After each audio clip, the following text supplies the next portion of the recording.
What's up,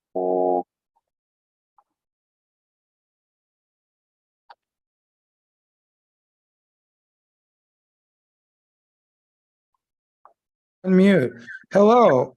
Ah, Hey. There they are. What I'm up? in Technoland. fuck. This is annoying. Welcome to this week's edition of Let's Talk About IT Solutions. Dude, for real. All right. So we are only 14 minutes late. And here we are, everyone. Fuck. Hi. So yes, we're live, we're streaming, we're doing fine. Thank you for your help. I love you. I love Thank you you. too. Thank you, Gabe, for your help. If you're still in here. Yeah, so welcome back, everyone, to Let's Talk About Feelings with Robbie, Ripoll, and Dustie Pitstick. We are a little bit late. I had in my head that 5:30 was the start time today. I don't know why.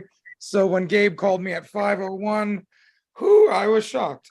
So thank you, Gabe. Thank you, Guy. Thank you, tattoonow.com.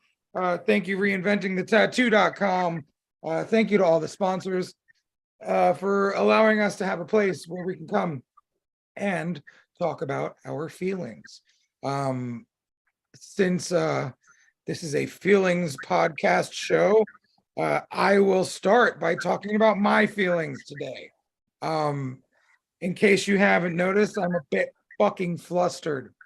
On Friday, some shit from 2013 showed up in my life financially to throw me a couple curveballs, and I've been trying to work on that all day today.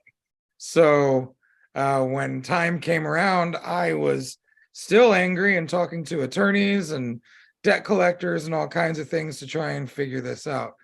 Interestingly enough, if you trace it to my internal struggles right now, as it were, in life and feelings and the things that you're facing, that are bubbling up are the things that you're typically working on and trying to make better. One of the things I've been working on a lot lately is my relationship with money. So wouldn't you fucking know that money things pop up in my fucking way and say, here the fuck we are. What are you gonna do about it, dickhead? And so the interesting thing is I am in a financial situation where I can handle the things. On the other side of it, it's fucking annoying. And it throws your life off a little bit, as today had happened. So yeah, what kind of things may be popping up or have popped up for y'all that you were working on them? You think things are good, and then now all of a sudden things want to shit in your mouth right quick. Kind of like my situation. Have either one of y'all dealt with any of that lately or going through any of that right now? Mine is, I actually also just got home from a mild but annoying annoyance. And I like to give gifts and I like to do cool shit for people. It's a thing that I do. And so I had this wild idea for, I don't know who in my family actually listens to this, so I'm going to keep it vague. But my cousin and I had this crazy idea for a Christmas gift for my aunt and my uncle and my mom. And I went to the store where this thing would happen, and it was just one after another of, oh, it turns out we don't have that in stock. Okay, cool. But we can ship it to you guys. Okay, cool. Oh, it turns out they're super back ordered until after the holidays. Okay, cool. Is there something comparable? Well, there's this. Okay, cool. Well, it's actually at this store and they have to, and it just kept going. But the thing was that I was there in person just by the sheer chance of I happened to have a few free hours between, everything else and this. I happened to have the time. I happened to be in the area. And so he had just gotten home from work. So I'm like calling him every 5 minutes. And every time I called him, I'm like, all right, this is the last time, I swear. And then 5 minutes later, I'd have to call him back again and be like, all right, this is the last time, I swear.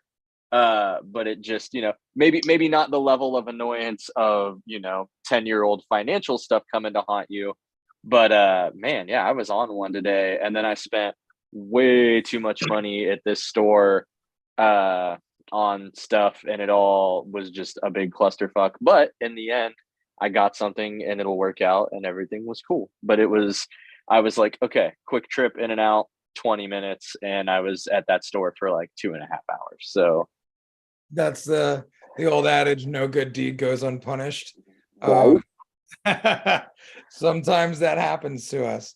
But yeah, it seems, and it's cool to like hear you tell your, little brief synopsis of everything that went down and how it cleared up, because my foresight can see that this will all get cleared up. It's just, a matter of hassle stuff. And Yeah. you I have been very on record as like, you could stab me and I'd be like, ah, but the little stuff is always like the little tiny things. So yeah, just being in this store and dealing with this guy for like 2.5, and he was a sweetheart, but it was just like, oh yeah, let me get that for you. Crap. Okay, we don't have it. I'll order it though. It'll drop ship right to your house for free. Okay, they're back ordered. I'll call the president of, fucking like whatever.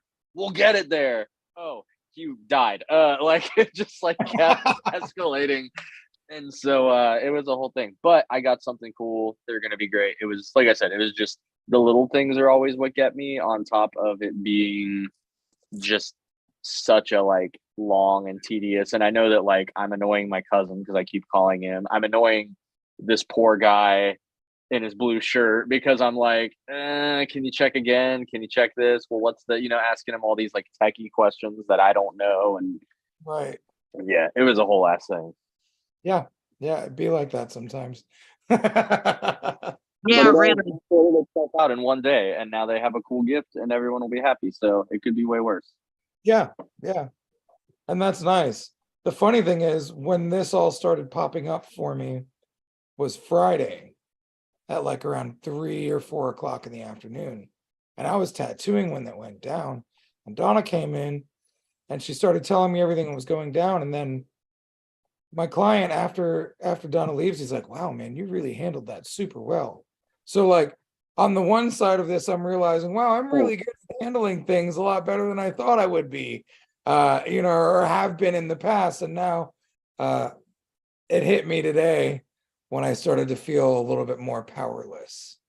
And I think that's a thing for me. Like, I think that's the thing for a lot of us. When you start to feel powerless, what do you do, other than freak out or just wait your turn?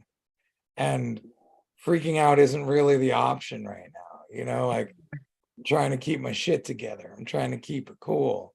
And so yeah, being patient is one of the things that I'm having to relearn, which I think we've talked about it in here before, about how much you have to relearn patience. And I remember one point in my life, I was like, oh, I thought I learned patience already. And there were the people that were with me were like, well, maybe you're learning it again, so Yeah, an ongoing lesson. it's always an ongoing lesson. Patience with the process, trusting the process, with getting rich or losing weight, or opening a business, or anything that you do that's definitely going to be a slow process. You have to be way more patient than you're typically willing to be. And I have to be more willing to be patient right now. And that's just part of the game, right? That's part of the struggle. That's part of the hassle. That's part of the hustle. It's just who we are and where we're at. So what's up with you today, Amber? I've got a little bit of the same thing going on. Relearning patience and how to stay calm. Ah, yeah. Elaborate. Tomorrow I get to go spend the day at the hospital with my aunt to help, because she's in the hospital again, to help her do some insurance paperwork, to get her some insurance to cover some more, some more insurance to cover some more stuff. And it's definitely given me, taking care of my ex and doing all the paperwork and returning to a hospital I spent months living at because he was admitted there, and I haven't really been there since. Mm. So tomorrow's going to be fun. I'm relearning the patience of being calm because I've got to stay calm. It's got to be done. Right, exactly. And like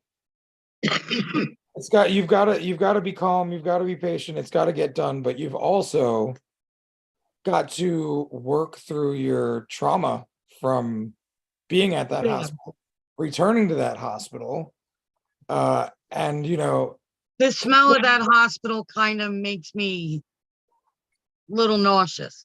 right. And it's not that it's a bad hospital and it's just the hospital smell at this point triggers a lot of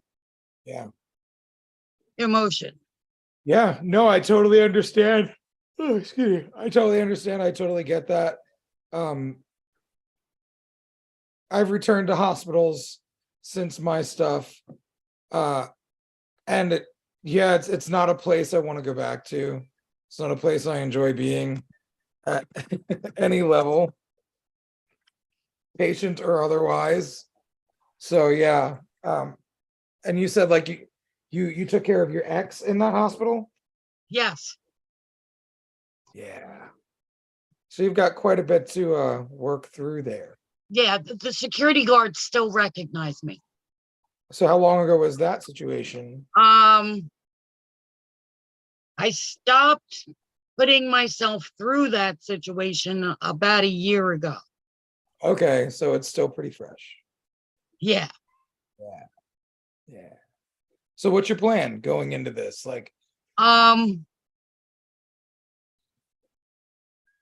going to be doing a lot of 5 things I can see, 4 things I can hear, 3 things I can smell, 2 things I can taste, 1 thing I can touch type of thing.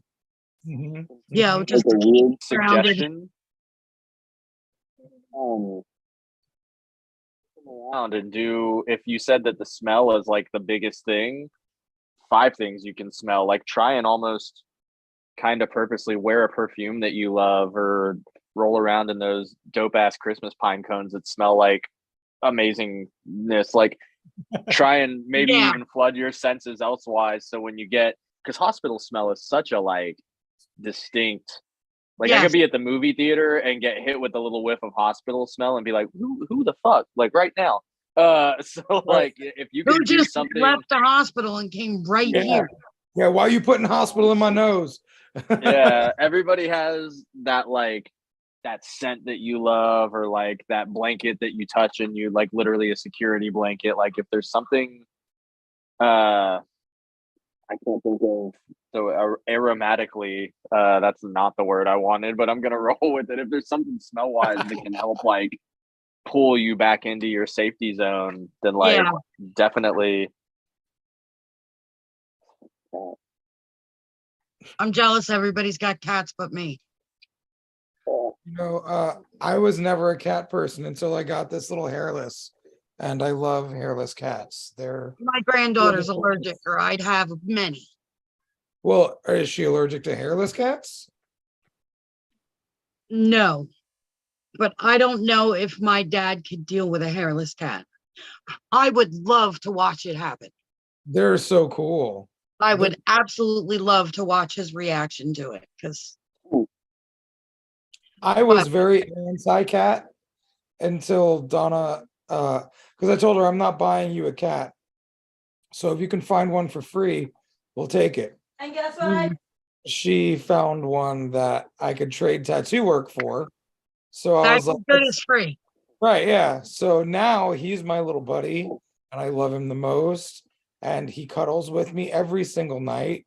And he's just the sweetest little thing.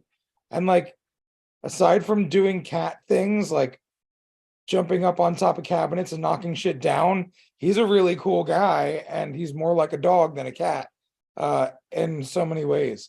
So I feel like your dad would probably get over it and probably turn into like, the cat's best bud like I have. So, you know, just a thought, just saying, I wasn't very cat people. You're And convincing my daughter of it. You're convincing my daughter, and she's like, "We need a hairless cat for Ella." I'm like, I I'm mean, I will convince anyone that they could use a hairless cat in their lives because they're really sweet and they're always cold. you So get it, you take care of it. Turn around and tell him how she's convinced her twin brother he's a dog. They want a pet so bad that they've convinced one of the twins that he's a puppy. You know what was really wild? That was your daughter. It was basically your voice coming from the other side of the room. Like, whoa, that's fucking weird. You're like talking to yourself from two Yeah. different areas of the room. Yeah, you could say hi The now. doll comes up so little on this weekly podcast. Hi, There's- how you just doing? got off the Molly? nebulizer. Well, why is your nebulizer on my foot? You kicked it. So, Yes, yeah, that is my one and only. that's your one and only child.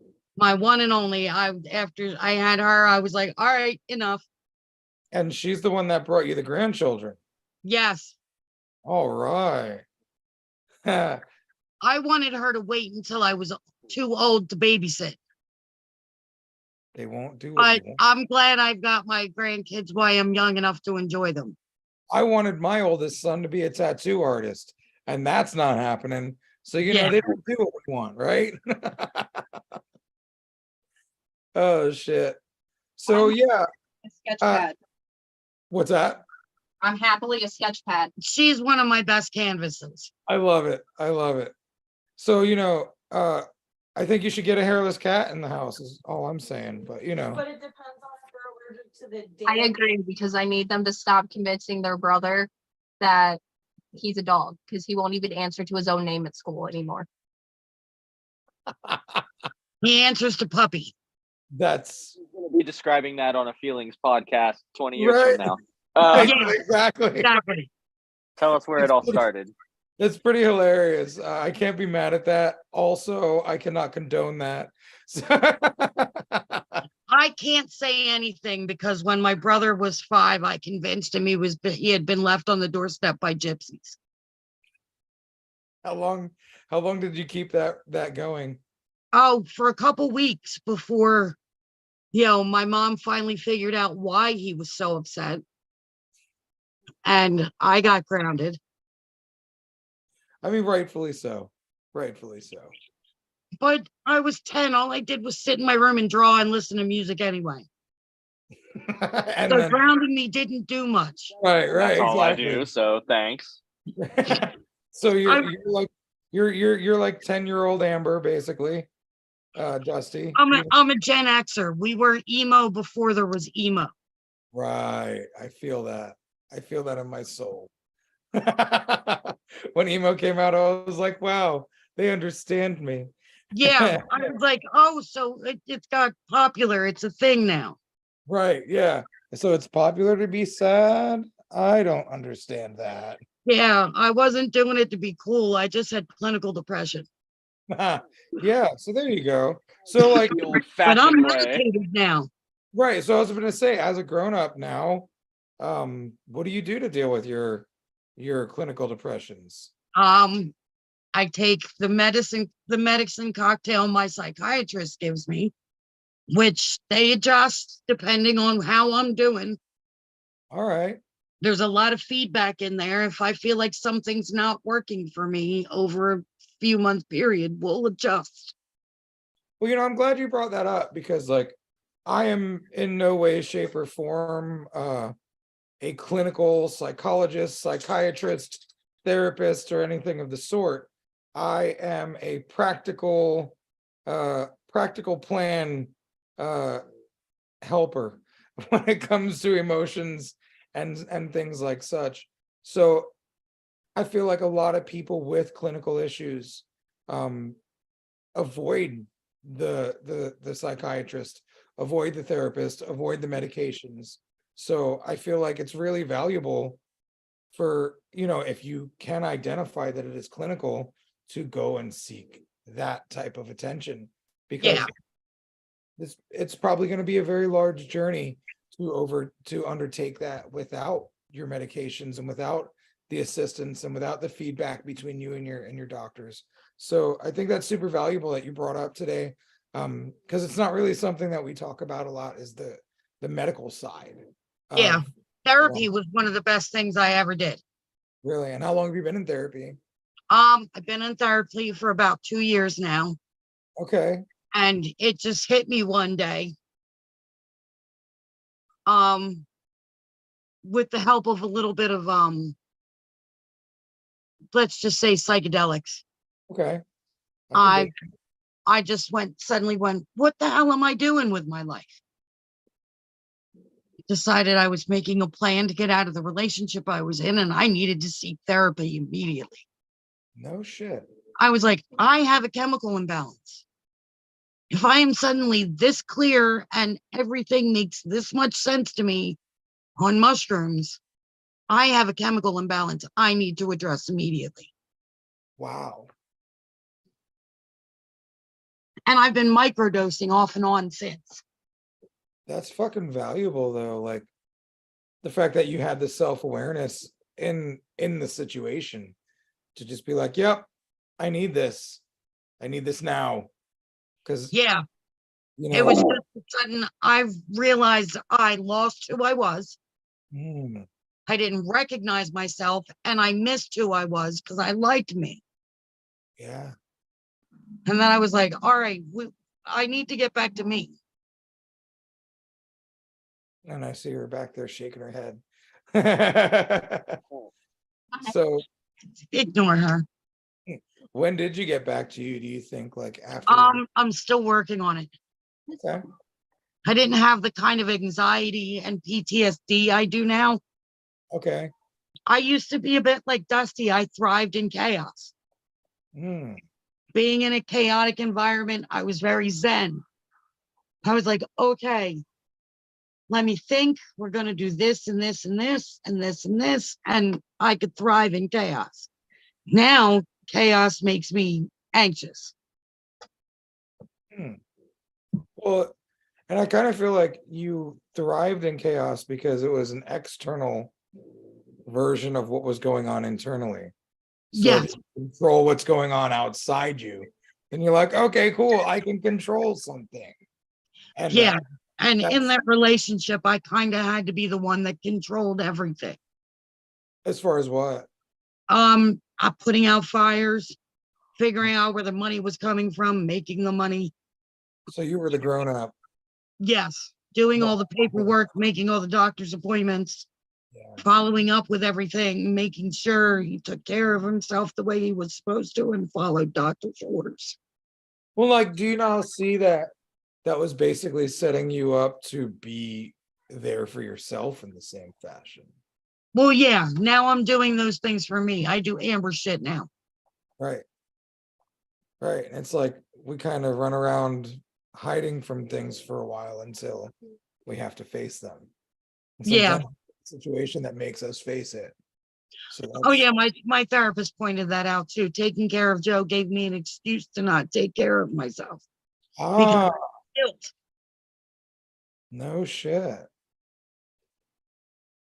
And so where are we now? I'm better with the guilt thing. I've made my peace with the reason I felt guilty. That was ridiculous. For feeling guilty, there's no reason to feel guilty over it. My mom and I's relationship when she passed away was a little rocky. Okay. My mom and I were both best friends and mortal enemies. Understood. She was the best friend I ever had, but I also had a problem listening to good advice. Hmm. I had my head up my ass for a long time. Okay. Okay. And I removed it around the same time she passed away. So I had a lot of guilt over that. Yeah. And it took some time to make my peace with the fact that everybody learns their lessons in their own time. Absolutely. And everything happens for a reason. It's true. Even the crappy shit. Yeah. Well, it's funny, just as you're for the saying, tattoo shit. dude, for real, like just as you're saying about like everything happens for a reason, I was like, oh yeah, just like what I'm going through right now. You Mhm. know? Everything happens to teach you a lesson you haven't learned yet or need to relearn. Yes. Damn true. Fuck. So how are you with the guilt now? I'm a lot better with the guilt. Yeah. So is it And I still can tell I'm a lot better because I can say I had my head really far up my ass yeah. without feeling like shit about it. Right, right. Instead of being the sulky sad. Yeah, you it's know, just a fact. It was the way it was. yeah. And I was kind of born with my head on my ass. I think all of us were. At least all of us listeners were. I miss when I didn't know what I didn't know. Yeah, Now I know there's a whole bunch of shit I don't know. it's so much easier when you're just walking around starting fires and not realizing you're the one that started them, being like, why is everything on fire? I'll Yeah. just go over here. When my daughter was born, I started putting away that troublemaker. Okay. We call her Evil Amber, and I locked her in a box in my head because I had to show my daughter what a good example of an adult should be. Right. Right. And it certainly wasn't her father. Like it sucks, like you said, the didn't know what I didn't know thing, that like with knowledge comes like, fuck, I have to behave now. Because Yeah. I know it's the right When thing to you know do. better, you gotta It's do better. easier Yeah. to be a little punk rock shit when you're younger, but it is also kind of nice because um a good kind of metaphor for it is I drank like twice ever in my life when I was 16. Like I've been straight edge since then. I still don't drink. I whatever. I'm not really a dick about it. Most people will know me for years and not even know. But I have a lot of friends that did drink a lot that in their late 30s, early 40s now are starting to get sober, or oh, I only drink once a week, or I only have a few when I go out like every couple weeks, sort of things. And it's funny because they'll see drunk people and you can watch this wave of realization when like somebody's just out at a show or at a bar or something, just being obnoxious. And I can watch my friends kind of look at them and they're like, this fucking ugh. And then that wave of like, Oh, that's what I did was I like. do that? Is that me? Oh no. And then that like haha to almost immediately like, oh no. And it's fun to watch that because it is like you're watching people grow and you're watching people mature. And it doesn't mean you can't still drink here and there or smoke or whatever it is that people do, but it is nice to take a step back and like see the direct consequences or ramifications or just actions of what you do. And it is kind of that same thing that, yeah, it sucks that we all can't just be young and dumb and do hood rat shit anymore. But at the same time, like you get to watch other people in your life, some of them younger than you, some of them older, some of them are down in the dumps, some of them are way further ahead than you would think, you know, they would be or than you are. But you can watch them do certain things and be like, this person has very minimal self-awareness, and then gas yourself up a little bit on that whole like, oh, maybe I'm not completely fucking up then. It's hard, but it's nice. Yeah. No, I went through that in the past year with someone who was a friend of mine, and then I apprenticed them, and we would drink together and they would take it way too far. And then I'd sit there and I'd be like, oh, okay, well, I'm just going to stay here and watch them go too far because I can't go too far because I do those things. And that's embarrassing and that's wrong and it's mean. And I put people in situations I shouldn't put them in. And so it was really interesting being like, you know, like you said, Dusty, going through the growth of that and being like, wow, okay, drinks are to be had in moderation, not to black out and act stupid and disrespect your spouse and, you know, not be a good caring person. So it's interesting that to be on any side of that growth, because as the spectator watching, it's almost comedic, and then your empathy kicks in and you're like, oh hey buddy, it's all right, Don't worry, you're good right now. Yeah. So yeah, it's an interesting ride all the way around. It's funny when you see the realization of someone learning a lesson and you see it cross their face. And then Yes. you're just like, oh, I remember that moment. Yep. Or if you I don't remember the moment I learned that lesson. You ever watch those teachable moments and you see this person and the point just kind of like right above their head, maybe takes a couple hairs off, and you're just like, you want so No. badly to be like, almost, and you just watch it kind of and go on by. And that's sometimes you that happens too often, you kind of can't be around that person much anymore. Yeah. You know, Because because that's when it's just somebody kind of blatantly ignoring the lesson. right. It's like I've hit the ball to you how many times and you've chosen not to catch it, even though I see you with your mitt. You know, like you can totally do this, but you're choosing not to. Yeah, that's a hard point. And then like I have one friend, he is my number one best friend in the whole entire world. And I at so many times have thanked him.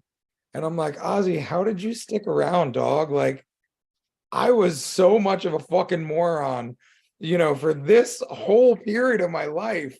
And you stuck with me, you know, and I've definitely got a longer history of being a moron than he does, or at least outwardly, I guess. I don't know. But it was just really interesting to thank those people for sticking around with you. You know, Donna is one of those people. You don't always run into a relationship, a love relationship, that as long as you mess up honestly, they're going to continue to like forgive you. And when I say mess up honestly, I mean actual mistakes, not, you know, getting blackout drunk every day of the week and then saying, I'm not going to do this anymore when they say to leave. You know, like real, just regular, just being a human and having a hard time being perfect. So it's nice to have those people in your life that accept you for your flaws and even love you for your flaws too, because that's kind of interesting. Sometimes the flawed parts of my friends are like some of my favorites to watch. Yeah. You know, like you kind of giggle at them and with them about what. Show their ass a little bit sometimes. Right. Yeah. Exactly. Like Donna's funny because she's a shit talker and she embellishes things. And like You when mean I'm perfect? yes. And so when I sit there and I watch her be perfect, aka embellish things, it's really funny because like Dusty's witnessed it. You know, like I may have encouraged it and also taken part in it. probably so. And like those are the parts that like at first I was like, yo, is this chick like bad news? Because she's all embellishy and shit. And now I'm just like, oh, she's a silly fucker. And it's fun to watch her be silly. So yeah, it's interesting how you can call things differently as you get to know them better too. You know, the funny little flaws rather than the terribly life crushing flaws, which Donna has none because she's perfect. Exactly. Good answer. But when we first started dating, she would tell me all the time I was perfect, and I would get mad at her. I'm like, look, I'm not fucking perfect. And that was my fears, right? Like, because it would be like, well, if you call me perfect and then you find out I'm not up to that. yeah, exactly. You know exactly what I'm saying. Like, and I would be like, dude, this is too much. You're putting too much weight on me. And really, it's a term of endearment. It's, you know, it's sweet, it's kind. And if you look at it the proper way, perfection doesn't have to be perfect. You're perfect in this situation with me, rather than you're absolutely infallible. You know, never does she call me infallible. Tessa keeps trying to get me to one of the tattoos she wants is she wants perfectly imperfect. Yeah. And I'm like, I'll do it eventually. I'll do it eventually. She's like, cancel all the other tattoos. I want this one. Maybe this is your sign. I think it might be. You know, because Now yeah, I'm gonna choose a font. that's Can you easy enough. spell it wrong? What you said? I said, can you spell it wrong or something like perfectly imperfect? forget the e's. You She would kill know, me. She would kill me. you know, it'd be funny seeing how many people would notice if you did forget the e's. Like draw it Yeah. without the e's just to show her at first and see how long it takes her to notice. The funny thing is we're both dyslexic. So it would be very fitting. So you could trick her. That's fun. I've spelled a few wrong in the past. They've all been able to be fixed. But God Yeah. bless, that's a fucking scary moment. Oh, it is. It is. Oh, And then all of a sudden your brain goes into geometry. Like, how can I fix this? right. And you're transforming. You're like, okay, don't worry. It's fixable. Just come in to see me in a week or two Yeah. and we'll fix it up. My favorite is the ones where you realize it while you're working, and then you also create a solution while you're working, and then Yes. you create the solution, and then you fix it, and then you make it look even cooler than it did, and then you tell the people, okay, so full disclosure, had a little mishap, and now the tattoo looks better than it did. I'm usually like, I just had this idea. I had to add it. I know it wasn't in the stencil, but I just free-handed it in. I'll call myself out. I'll be like, look, mistakes happen, fucked up. Here we are though. Look at my offering now. It's way better, isn't it? I think. I hope. Perfect. Perfectly imperfect. Oh shit. So Dusty, you really haven't said much today. What's going on in Dusty world, Dusty land, other than sad twerking? Oh, yeah. Sad's working. I made it like 8 seconds in before I had to laugh too. I can't even quite remember what it was like. Nobody ever looks sad twerking, which is a lie, but it was like, well, what does sad twerking look like? And so I had to. You can I look had to. sad. Yeah. I mean, I've never Oftentimes the twerking is the cause of our sadness. So I've never seen anyone look sad while twerking. Yes, you have. I can see the sadness in their eyes, Okay. but I've not seen them look sad. Every Yeah, strip club you go to, at least 50% of the ladies are sad twerking. Oh man. Yeah.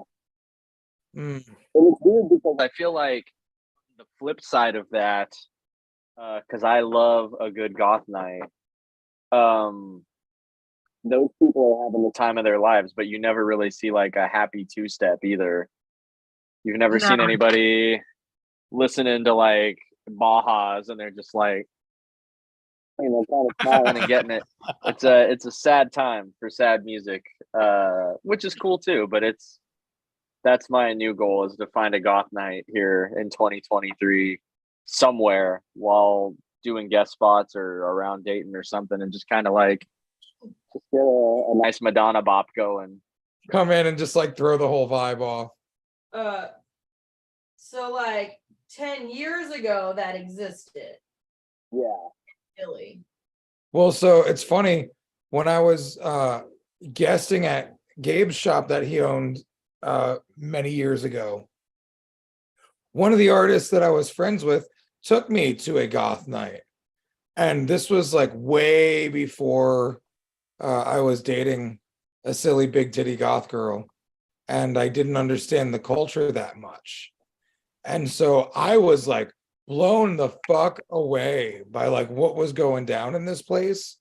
And the one thing that really hit me was the dude in full on latex with the dog helmet on, the dog mask, and like he was acting like a dog the whole motherfucking time. And old girl that he was with decided to just get the fuck on out of there. And my man's just like went and fucking laid down in the corner and waited for her to come back. Now, that story, and I want to switch over to Amber. This is what happens if you let your children treat your child like a puppy. You read my mind. These are the ramifications. I don't. So- Was the dog guy happy though? He was in a mask, a latex mask. But I mean, nobody said, "Look, motherfucker, you lay down and you wait for her to come back." He did it on his own accord. That's life. Then you know what? Fuck it. Let the children King. call your kid puppy. Let him do him. Who am I Right. to? And maybe the other kids in the house called him puppy. You know, maybe he was excited. Like Donna just said, that's his kink, that's someone's kink. So like maybe he was just Yeah. like, fuck yeah, I get to be the puppy. I get to be the fucking puppy today. I'm so fucking happy to be the puppy. I mean, really excited. He would have peed on the floor a little, but I mean, you don't accidentally end up in a, They're still in pull-ups, thankfully. right there. You go. Like you don't accidentally end up in a full-on latex jam. You know, No, there's some reasons you find that, appealing. and you do that on purpose. Like, I mean, my kink is pretty fucking simple. I like short chicks with big boobs. All right, so you know that's probably not a kink, right? Like to the kink world, but like if I liked dressing up like a puppy, I would like it to be just as natural as Yes. you know, saying I just like short chicks with big boobs. I just like dressing up like a dog. That's all it is, man. Yeah. Here's my problem with any sort of kink, alternative sexuality, any sort of gender preference, people that are transsexual, anything like that. My only problem with any of it is that I just probably have an annoying amount of questions because I'm curious and I want to know. And like, Yeah. I feel like if your kink is to dress up in a ton of latex and a dog mask and to curl up and sniff the floor a little bit before you sit down at goth night, like you should be allowed to do that in peace without me happy bopping to She Wants Revenge. And I'm just like, so tell me about it, you know, like I feel like that's the only I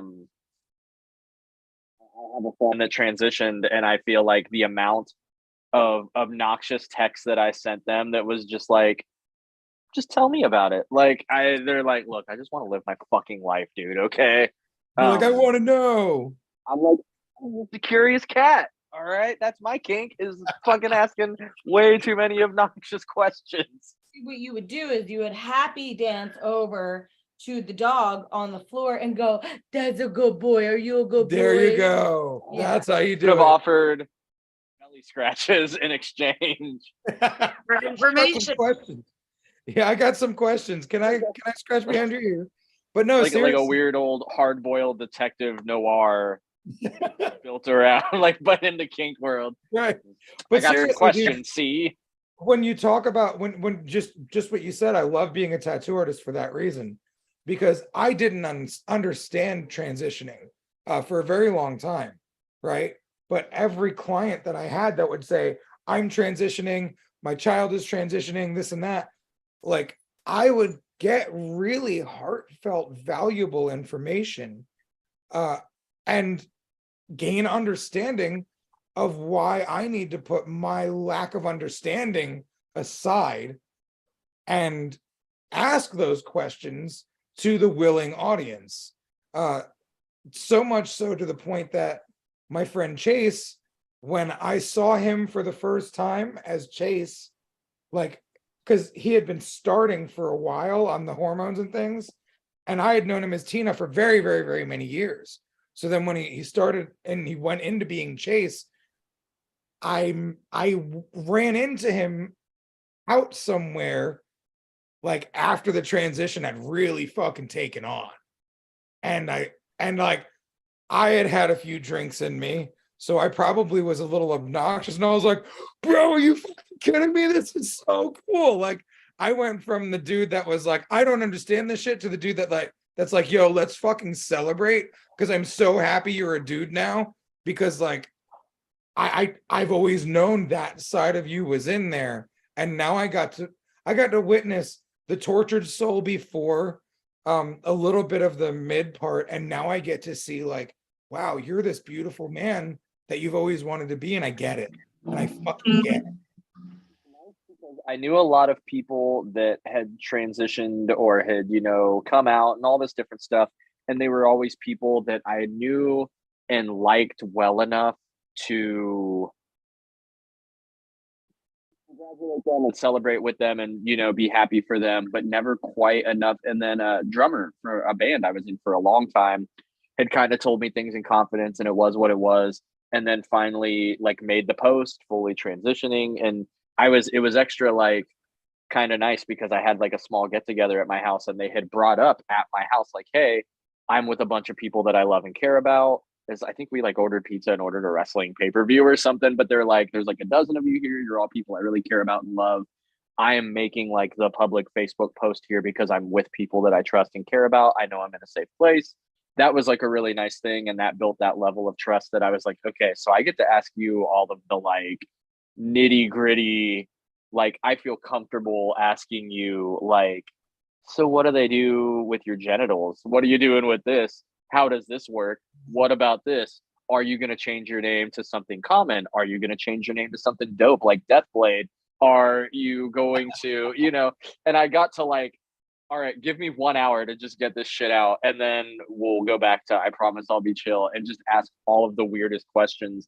And it was such a cool thing. I actually tattooed them recently for their birthday, and I got to like not ask annoying questions because they answered so much that now I'm able to like, what are you doing for holiday? Like, oh, I heard you're dating this guy. How's that going? Like, I got to ask the normal, like usual catching up questions because I got it all out of my system. It was such a good emotional purge to like, look, you know, I mean, no ill will. I just am fucking curious. Please tell me. And I got to just like rattle off all of my curiosities. Well, it's funny because people will do that to me about my leg. And like, sometimes they'll just get into conversation and then like, I don't even realize it because I talk about it. I'm used to talking about it. It's a part of my everyday life. It's never not going to be. So like, you know, like if I sit, if you like, I'm pretty sure when we were at the convention together, you saw me like get phantom pains a couple of times and like make a noise and like stop what I was doing. So like, it's always going to be a part of my life to some degree. Like yesterday, I had a couple of them that just, when they make me make audible noises, well, now Robbie stopped what he's doing and he's whining. Like, what the fuck is wrong with you? You know, so like, I totally understand needing to answer those questions, but like, if I sit down and I talk about all the if I take a list of all the different things that are different in my life with a fake leg versus a real leg, there's a lot, you know, and I just push through them because I need to. But like, people will do the, hey, so I've got questions, and it's like, all right, cool, hit me with them, dog, let's go. And so, you know, and once they get those out of the way, it's like you said, you know, hey, thanks for answering all my questions. Now I understand, and now I can ask you about the holidays.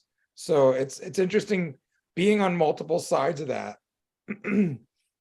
Everybody's feelings and to help foster everybody's curiosities and growth. There needs to be like, have you heard of Masterclass? Like, you know, where you can go on and like pay whatever for the service, and it's like a bunch of like, Samuel L. Jackson does one on like voice dialect, and you know, one guy does one on like screenwriting, and Ripoll does one that's like literally all just about like picking out style and like color theory and stuff. It's really wild.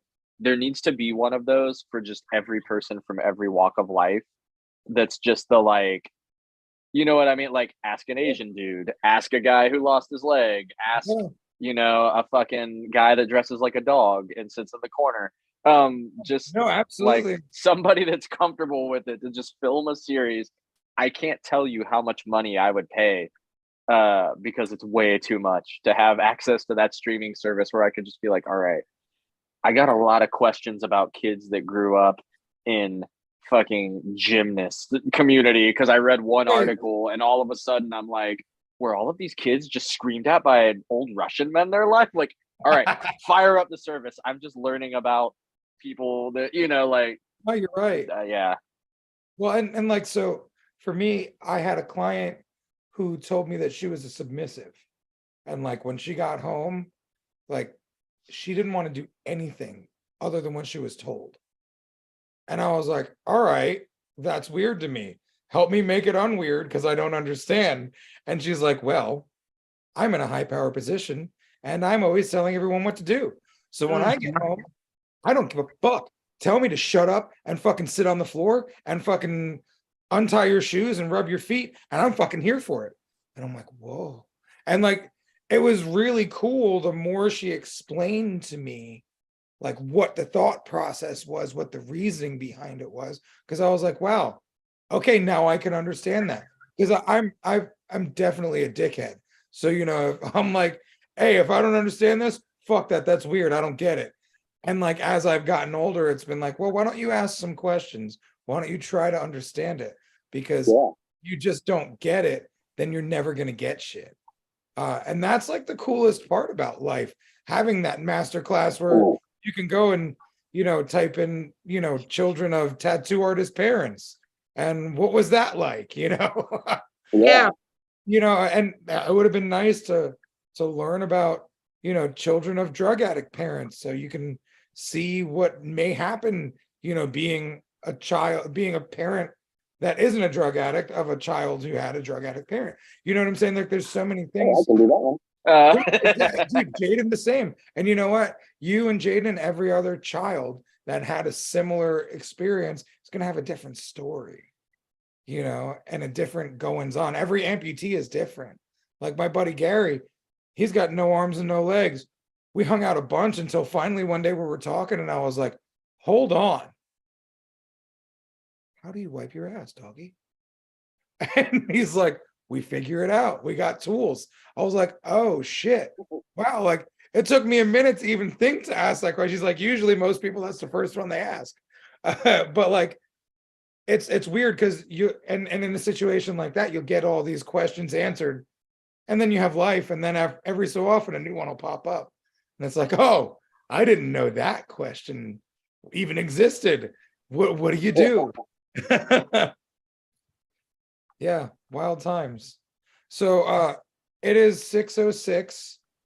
We are we were 15 minutes late today, and usually when I start talking about wrapping it up, we spend some more time together. Yes.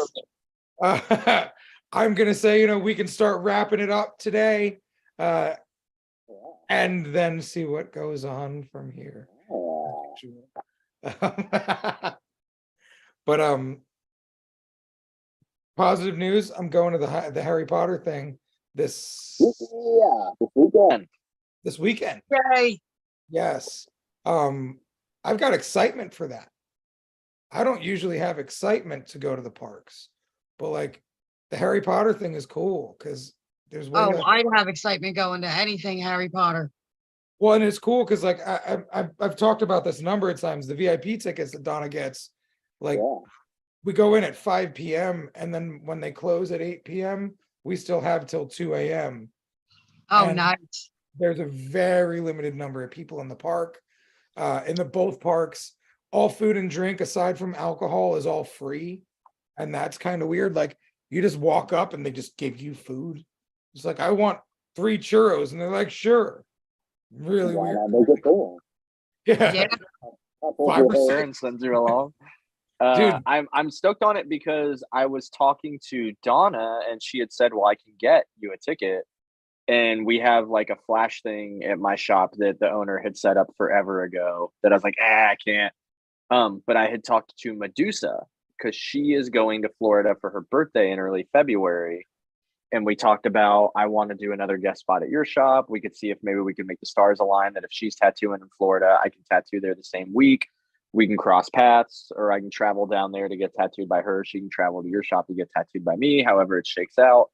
And it just so happens the weekend of her birthday, Donna was like, well, there's another one in early February. We'll convince Robbie and you to do it again and you come down.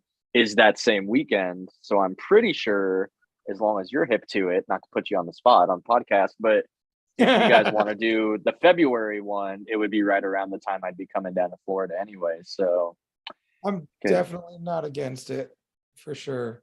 Honestly, my whole thing is every time it comes around, I have to wrap my brain around the financial responsibility of it, because it's like we buy tickets and then we go to the hotel and, you know, I turn into a grumpy old man. As I've said a number of times, this relationship with money that I'm working out. So, you know, it's interesting how I process money things. I'm like, yeah, sure, I'll do it. And then I pay for it and I'm like, ugh. And then like the sting of that goes away and I'm like, oh, well, that was actually pretty cool. I'm glad we did this. So here we are. Well, my relationship with Money is I don't have a lot of bills or children, and I like to do fun shit. So I will happily, obviously make the stars align with you guys. But Harry Potter shit. Yeah, it doesn't take Donna much to commit to these things. So communicate with her and I'm sure it'll happen. Yeah. Well, she said the conversation ended and she's like, I'll have to see if he's into it though. And I said, I bet the two of us could strong arm him. So Yeah, and like I said, it's when I enjoy going to the parks because you take you take my disdain for large crowds at theme parks and you wash that away by letting me taking a in. bunch of them out. Yeah, exactly. It's solid. I'm happy with it. Yeah, and it's really cool because like we did the Halloween Horror Nights RIP tour where like they take you at a group of 10 people and like they let you in first and you don't have to wait on any lines. That was cool, but like you're still in there with the general public. Yeah. Whereas when you do this Harry Potter thing, well, it's not even a Harry Potter thing. We call it Harry Potter thing because that's Donna's main thing, and she's gotten me used to that now.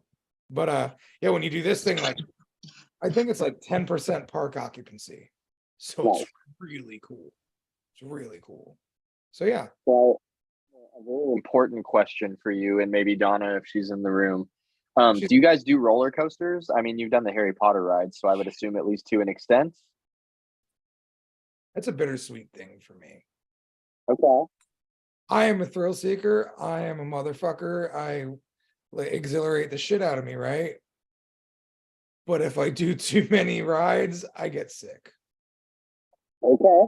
So, Have you done the rock and roller coaster or whatever the fuck they call it there?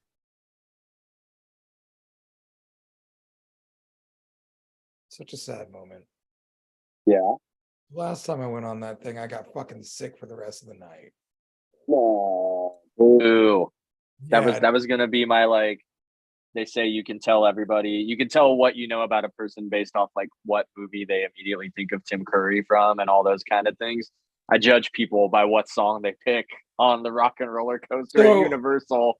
I did a Beastie Boys song. Nice. I like it. Which one was it? I Sabotage and Intergalactic.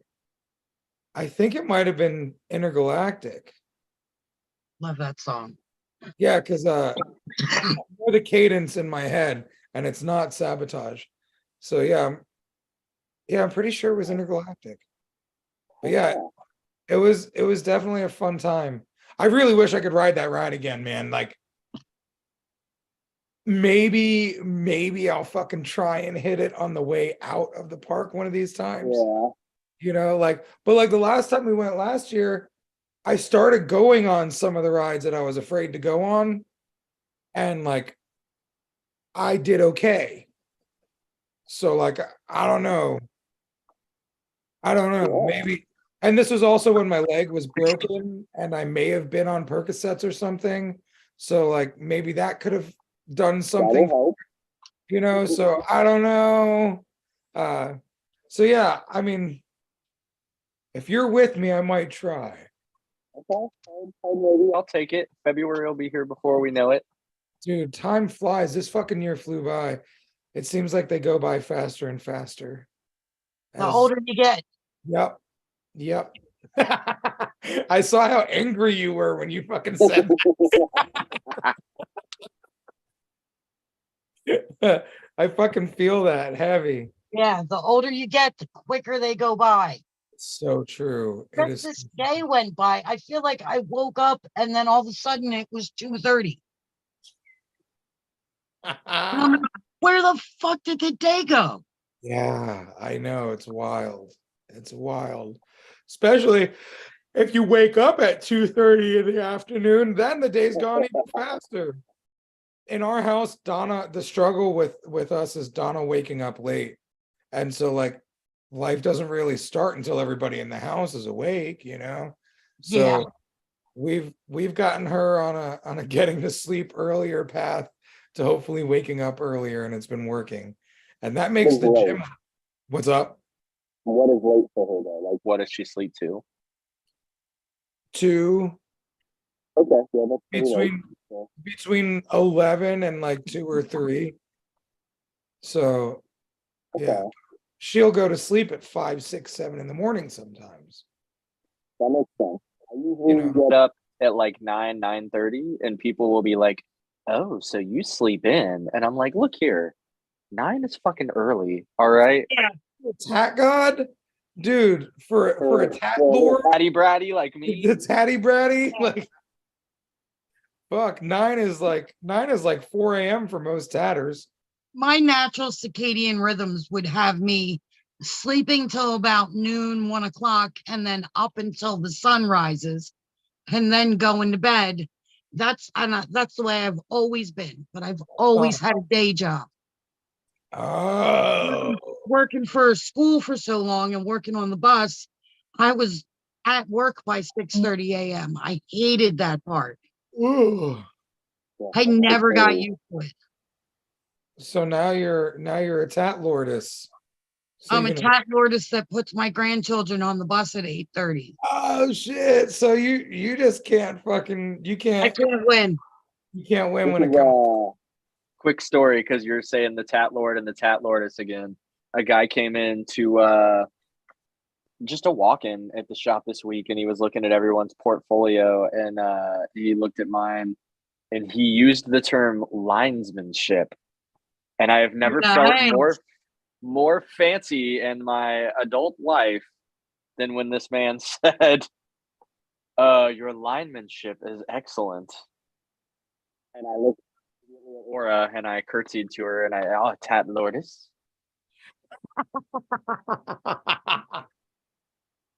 Linemanship. I like yeah. that. If you ever want I feel real fucking top shelf. Just we're gonna execute some good linemanship on this tattoo.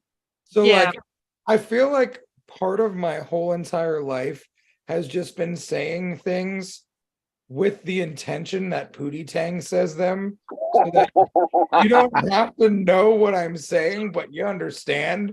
Yeah. So like I could throw linemanship into my shit and people would just be like, $1 million word there. Nice one, Robbie.